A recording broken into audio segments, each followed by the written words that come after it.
Labis-sampulong micro-gasoline station saan ipinasarado kan lokal na gobyerno kan Bulan Sorsogon. Ang nasambitan ng mga tindahan na pag-araman na kulang sa maninigong legal na dokumento, alagad padagos na nagpapabakal nin gasolina. Ang micro-gas stations mas salbado subuot kumparar sa mga nagtitinda ning tingi-tingi na gasolina na nasa bote.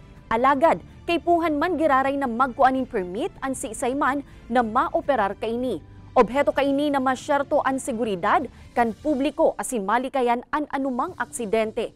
Pinurbaran man na kuananin pahayag kan news team ang mga imbweltong negosyante, alagad nagsayuman na ang mga ini na maghampang sa kamera.